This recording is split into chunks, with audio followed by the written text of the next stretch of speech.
Hello and welcome to the first very important term for APUSH period 5. We're going to be addressing manifest destiny really quickly. Here's your definition.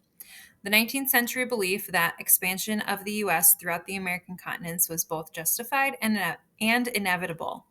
So, manifest destiny is a term that is really a new name for an old idea. So, it's not a new concept in American history, but the term comes from a writer, John O'Sullivan, in 1845. So, here's a brief excerpt from what he wrote. The fulfillment of our manifest destiny to overspread the continent allotted by Providence for the free development of our yearly multiplying millions. So, some of the reasons for this mindset and for enthusiasm for this idea of westward expansion come from nationalism. A lot of that nationalism was fueled from the War of 1812. The population was increasing. If you remember, some of the things in period 4 related to the market revolution and technological advances and the reform ideals. All of those things caused America to be more interested in moving westward.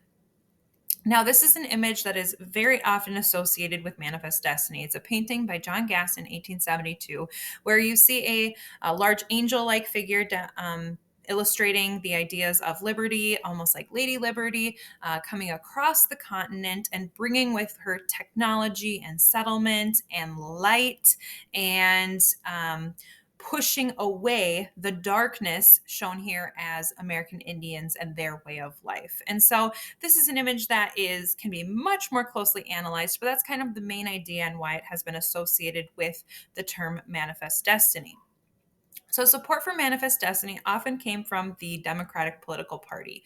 They believed that the acquisition of land was was a divine mission, that God had ordained it, that it was with His blessing that they were to bring democracy and Protestant Christianity to the area. And so, here's a quote from a Illinois representative at the time.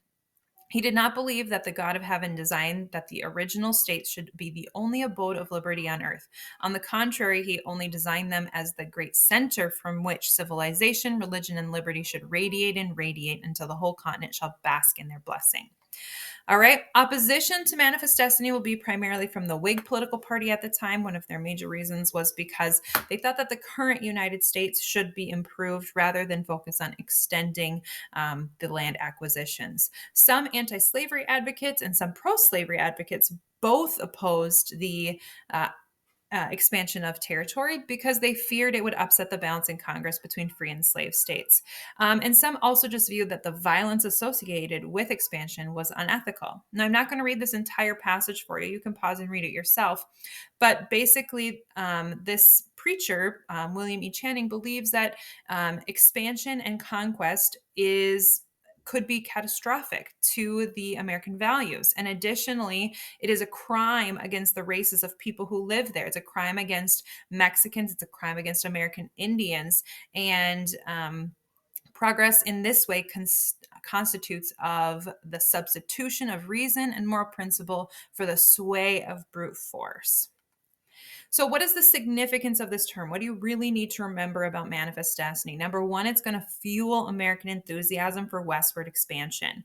It is going to spark debates over America's proper role in the world. It is going to have a destructive impact on the life and culture of American Indians and Mexicans in the region. And it's going to encourage territorial expansion, for example, Texas, California, and Oregon. And so, really, manifest destiny is key. It is a core concept for understanding APUSH period 5 and the things that lead up to the American Civil War. For more on this, you can check out my whole video on key concept 5.2, which is called Manifest Destiny in the Curriculum. I hope that this video was helpful for you, and if so, please like and subscribe.